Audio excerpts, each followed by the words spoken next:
Rap music mogul Jay-Z revealed as an accused rapist in a civil lawsuit initially filed against Sean Diddy Combs. The two stars, now accused of raping a 13-year-old girl at an after party decades ago. I have 7 shocking details from the suit and what Jay-Z, Combs, and the accuser's lawyer are all saying about it. For decades, we were told a tale of two kings, two self-made monarchs who ruled the rap industry from their separate thrones. Sean Diddy Combs, the flamboyant ringmaster of Bad Boy Records, the architect of the glossy East Coast party scene, and Sean Jay-Z Carter, the cool, calculating mogul, the intellectual. Jay-Z, of course, is one of the biggest names in rap music, and he has been a longtime friend and associate of Sean Diddy Combs. Now he's being revealed as the name behind Celebrity A in a lawsuit filed by a Jane Doe from Alabama, who claims that Combs and now Jay-Z raped her in the year 2000. And in a bit, I'm going to tell you what both Jay-Z and Sean Combs are saying about this lawsuit, so stay tuned for that. Combs is currently in federal custody, accused of racketeering and sex trafficking, and he's pleaded not guilty to those charges. The sex trafficking charge filed against Combs relates to allegations made by his ex, Cassie Ventura, that he forced her to take part in freak-offs, days-long sex acts with male sex workers. Cassie had originally filed a civil lawsuit against Combs in November of 2023. That suit, of course, was settled in record time within a day. Before that, Combs's lawyers say that Cassie's lawyers had made an offer to them that they could buy the rights to a book she was writing for $30 million in exchange for it never seeing the light of day. Cassie's lawsuit and the subsequent settlement seemed to open the floodgates for other women to file civil lawsuits against Combs. More than a dozen have been filed, including one by a Jane Doe in October. At the time the suit was filed, Combs was the main defendant, and 2 other celebrities were listed as Celebrity A and Celebrity B. Celebrity A was listed as a man, and Celebrity B, a woman. Now attorney Tony Busby, after some legal back and forth with a demand letter and dueling lawsuits, says Celebrity A is Jay-Z, whose legal name is Sean Carter. The suit begins. Defendant Sean Combs, aka P. Diddy, aka Puff Daddy, aka Diddy, aka PD, aka Love, along with his longtime friend and collaborator Sean Carter, aka Jay-Z, drugged and raped a 13-year-old girl at an after-party following the 2000 Video Music Awards. Another celebrity stood by and watched as Combs and Carter took turns assaulting the minor. Many others were present at the after-party, but did nothing to stop the assault. Combs has been allowed for years to conduct himself in this manner without any consequences. The plaintiff says she was 13 at the time in January of 2000 when she said she went to the MTV Video Music Awards at Radio City Music Hall. She didn't have a ticket, so she approached limo drivers who were parked outside hoping to get in. The lawsuit says one of the limousine drivers she spoke to claimed to work for defendant Combs. The driver told her that Combs liked younger girls and said that she fit what Diddy was looking for. And while not allowing her into the awards, the driver invited her to an after-party. The driver stated that he had to drive Combs and others to the after-party first, but instructed plaintiff to return to his location after the event and that he pick her up after and take her to the after-party. While the woman says she was outside the VMAs talking to the limo drivers, inside it was a big night, particularly for Jennifer Lopez, who was at the awards show with her then boyfriend, Sean Combs. They were a hot couple back then, and Lopez won the VMA for Best Dance Video. She was on top of the world that night. The woman claims that night, outside of Radio City Music Hall, she got into a limo with someone affiliated with Sean Combs. That suit says, after approximately 20 minutes, plaintiff arrived at a large white house with a gate U-shaped driveway. Once inside, 2 men asked plaintiff to sign a non-disclosure agreement, informing her that she could not discuss what happened at the after-party. She gave them her name and signed the form, but did not receive a copy. The Jane Doe described seeing celebrities, but those people are not named. Inside the building, plaintiff recognized many celebrities as she entered what appeared to be a large living room or foyer containing a large crowd.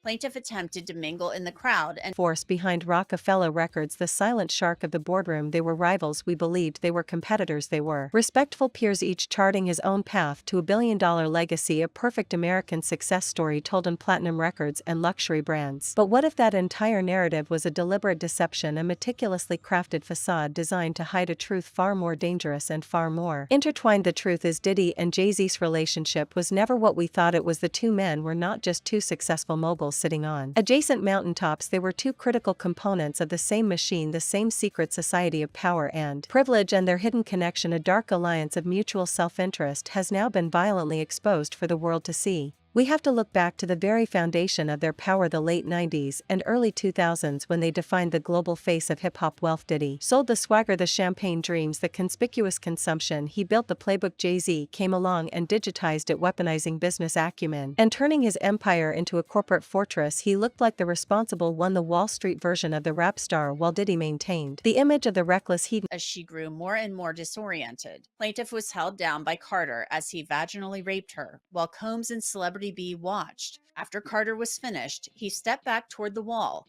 Combs then stepped forward and vaginally raped plaintiff while Carter and Celebrity B watched. Combs then knocked plaintiff down and attempted to force plaintiff to perform oral sex on him. She fought back, standing up quickly and punching out at the same time, hitting Combs in the neck.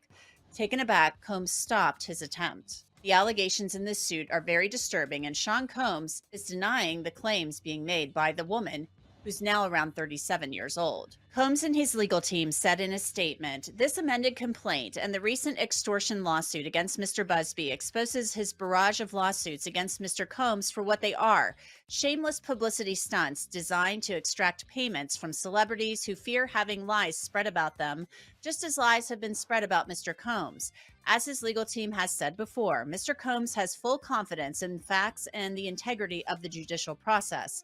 In court, the truth will prevail that Mr. Combs never sexually assaulted or trafficked anyone, man or woman, adult or minor." And Jay-Z posted a lengthy statement on X calling the allegations heinous. "My lawyer received a blackmail attempt, called a demand letter, from a lawyer named Tony Busby. What he had calculated was the nature of these allegations and the public scrutiny would make me want to settle. No, sir, it had the opposite effect. It made me want to expose you for the fraud you are in a very public fashion. So no, I will not give you one red penny," in all caps. "These allegations are so heinous in nature that I implore you to file a criminal complaint, not a civil one. Whomever would commit such a crime against a minor should be locked away. Would you not agree? These alleged victims would deserve real justice if that were the case." This lawyer, who I have done a bit of research on, seems to have a pattern of these type of theatrics. "I have no idea how you have come to be such a deplorable human, Mr. Busby, but I promise you I have seen your kind many times over. I'm more than prepared to deal with your type." Jay-Z then talks about his family and the toll this will take on them. "My only heartbreak is for my family. My wife and I will have to sit our children down, one of whom is at the age where her friends will surely see the press and ask questions about the nature of these claims and explain the cruelty and greed of people. I mourn yet another loss of innocence. Children should not have to endure such at their young age. It is unfair to have to try to understand inexplicable degrees of malice meant to destroy families and human spirit. My heart and support goes out to true victims in the world who have to watch how their life story is dressed in costume for profitability by this ambulance chaser in a cheap suit. You have made a terrible error in judgment, thinking that all celebrities are the same. I'm not from your world. I'm a young man who made it out of the project of Brooklyn. We don't play these types of games. We protect children. You seem to exploit people for personal gain. Only your network of conspiracy theorists, fake physics, will believe the idiotic claims you have levied against me that, if not for the seriousness surrounding harm to kids, would be laughable. I look forward to showing you just how different I am." And lawyer Tony Busby, who filed the suit in the first place, is firing back also on X. "Regarding the Jay-Z case and his efforts to silence my clients, Mr. Carter previously denied being the one who sued me and my firm. He filed his frivolous case under a pseudonym.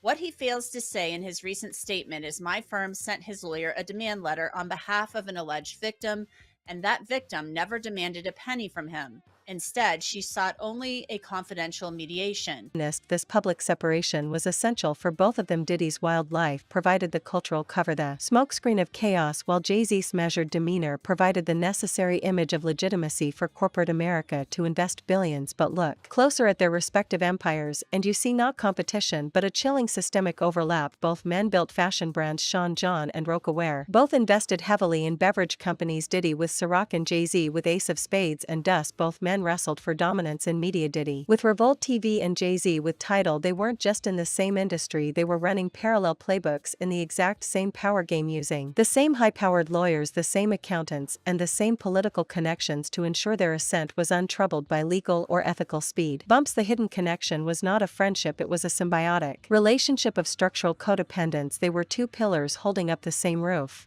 If one fell, the integrity of the entire structure was at risk. The facade of separation began to crack under the weight of Diddy's spiraling legal troubles, the lawsuits alleging horrific and widespread abuse. As the federal spotlight intensified, Since I sent the letter on her behalf, Mr. Carter has not only sued me, but he has tried to bully and harass me and this plaintiff. His conduct has had the opposite impact. She is emboldened. I'm very proud of her resolve. As far as the allegations in the complaint filed, we will let the filing speak for itself and will litigate the facts in court, not in the media. I want to bring in Nima Rahmani. He is an entertainment attorney, and he's been following the whole Sean Combs ordeal very closely. So, Nima, your thoughts on Jay-Z being revealed as Celebrity A in this lawsuit? I know you and I discussed this a few weeks back.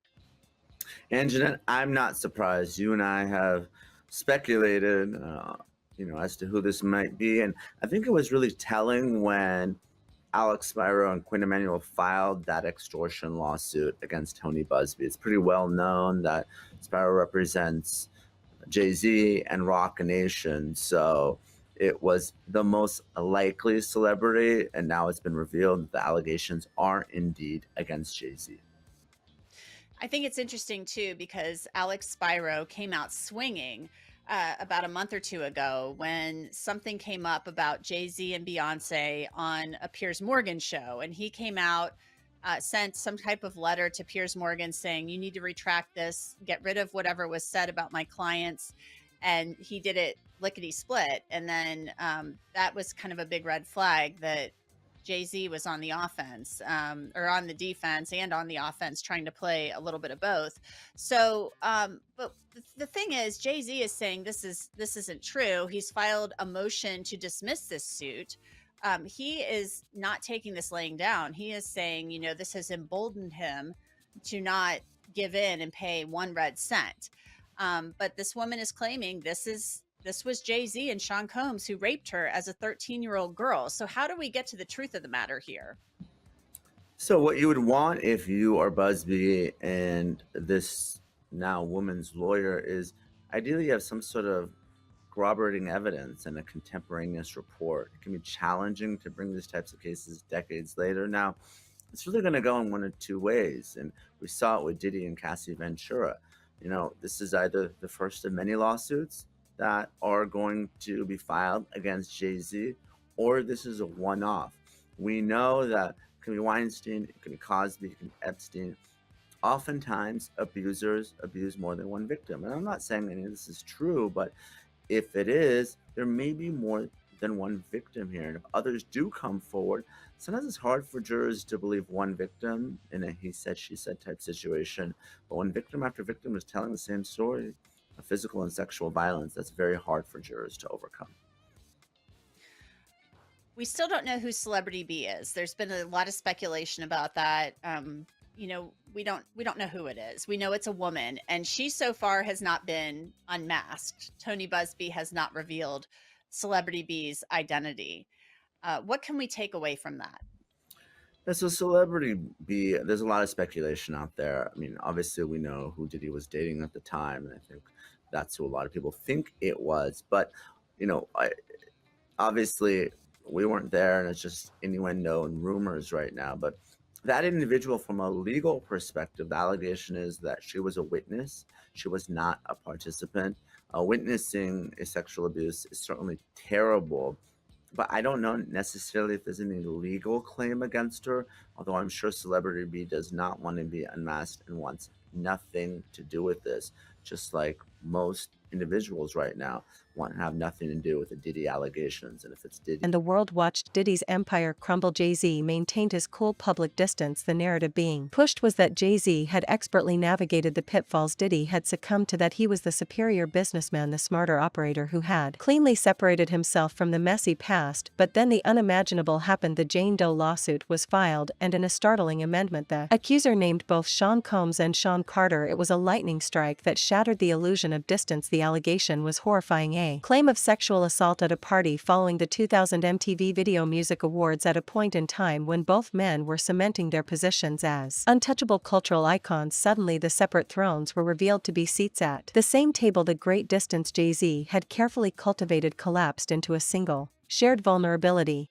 This is where the truly hidden connection comes into focus. It wasn't just that they were named in the same lawsuit, it was in how Jay-Z chose to fight it that the real alliance was revealed. Jay-Z did not just deny the claims he... The second half of this motion was kind of crazy. She really called him out. I thought it was really interesting to go through the motion and read it. And it sounds like it was a major tactic on his side to do these press conferences, as you said, file these motions. So if he doesn't stop doing that and just continues bombarding her with all of these motions, what sort of response could the judge have? If I'm being honest, not much. I mean, the federal court system has a lot of power, and the judges there have a lot of power, and they demand a level of respect that that sometimes judges in state court don't demand. And I say respect, actually, it's more formality. They demand a formality in the process.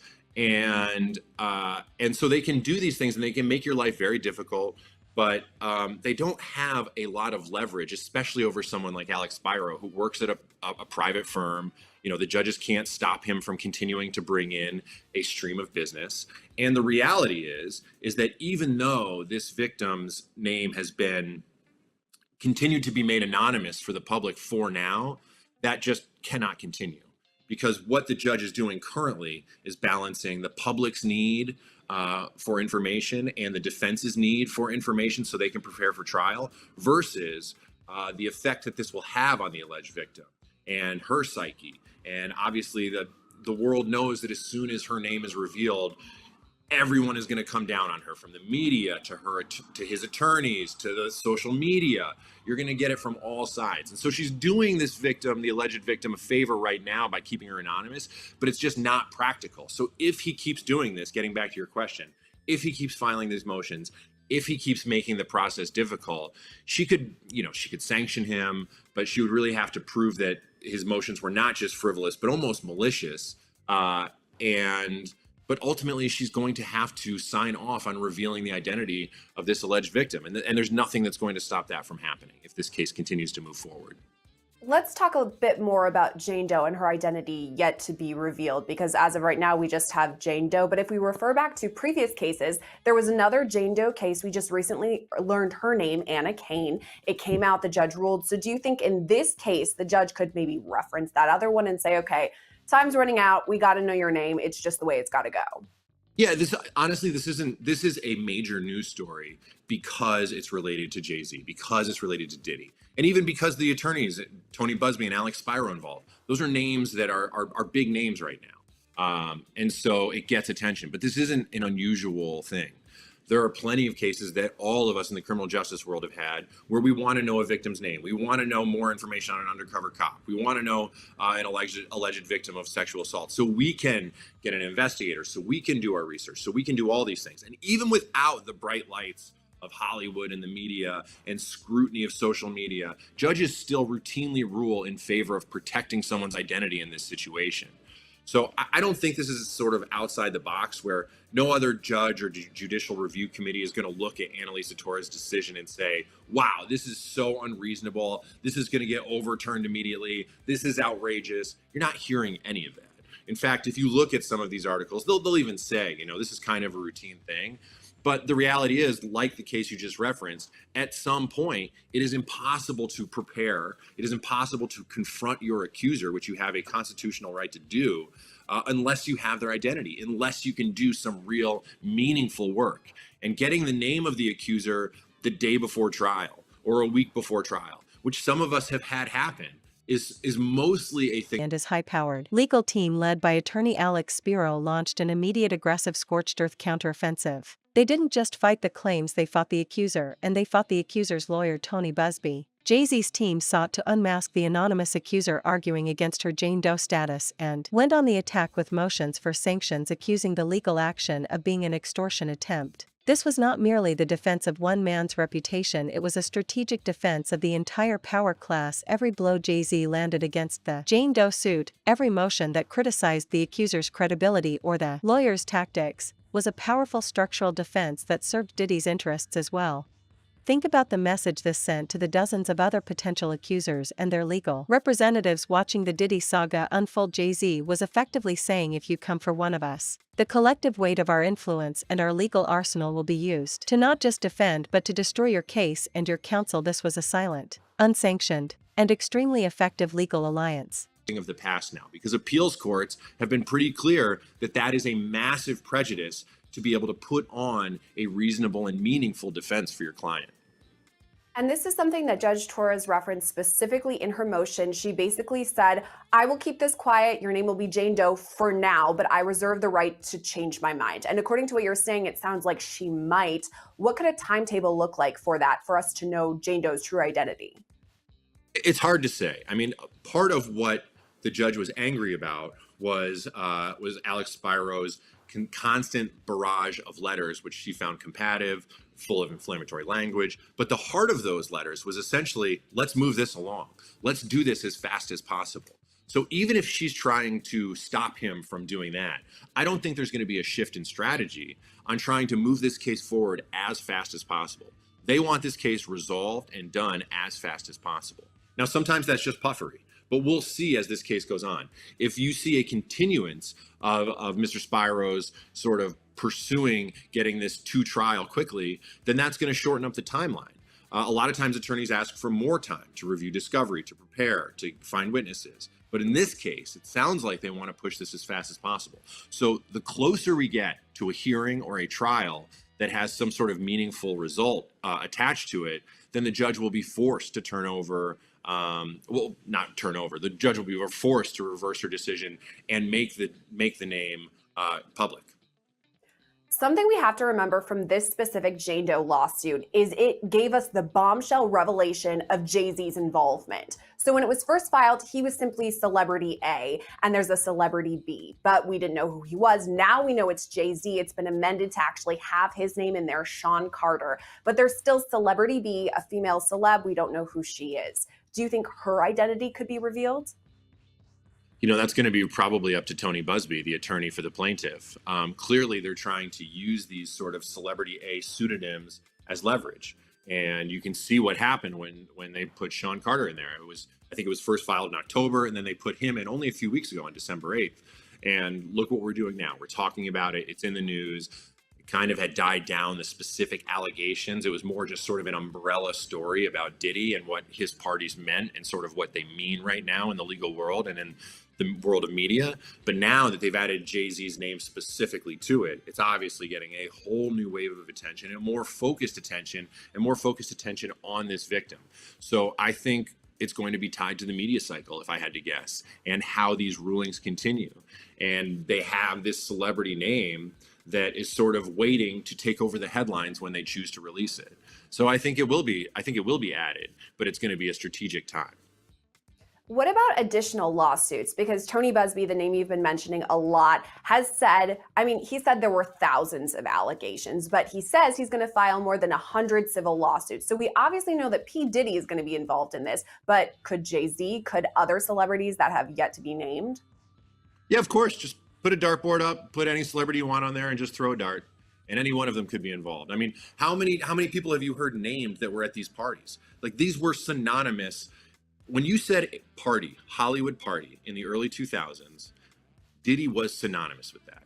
There's a sketch you can find online of the opening scene to the VMAs, right? The MTV Video Music Awards. The whole point of the sketch is that everyone was at a Diddy party. The whole thing is surrounded about glorifying Diddy's parties. And so everyone who was hot during that time period was at one of these parties. I mean, Jay-Z, LeBron James, Ashton Kutcher. I mean, the list is endless. Jay-Z was using his immense reputation and financial power not just to protect himself but to protect the systemic silence that allowed both his and Diddy's rise to power. The true relationship between Diddy and Jay-Z was therefore a covenant of elite protection, a mutual understanding that the rules of the world they inhabited were different and that any threat to one was a threat to the other and that the structure must be maintained at all costs.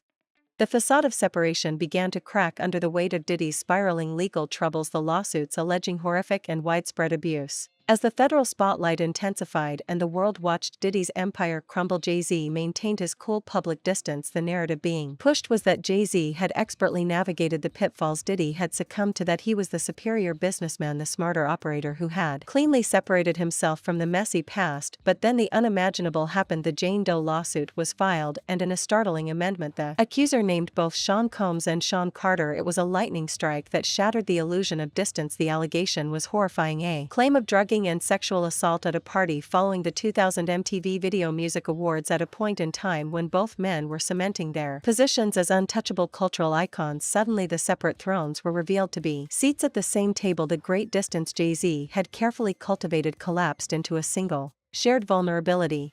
Jay-Z's swift and furious response, which included calling the allegations frivolous and fictitious, and his aggressive pursuit of the legal team, was the clearest signal yet that their connection was not personal but institutional. The two hip-hop kings, who started as peers and became rivals, ultimately found themselves bound together in the same sinking ship, the same dark web woven from unchecked power and alleged exploitation. The mystery of their separation was solved the moment a single brave voice pointed a finger at both of them, and the subsequent legal maneuvers revealed a shocking truth: their true relationship was a necessary complicity, a shared understanding of how the game was played and how the consequences were avoided. The web that caught Diddy was always connected to Jay-Z, and now with Diddy's empire in flames, the flames are licking at the edges of Jay-Z's pristine fortress, revealing the hidden connection that ties them together forever as two giants who rose and perhaps now will fall by the same rules of engagement with the darkness they created. The facade is gone, the secret is exposed. The kings are tied to the same fate by the thread of their shared history and their mutual reliance on a system that no longer works for them. This is the truth of their connection, the ultimate,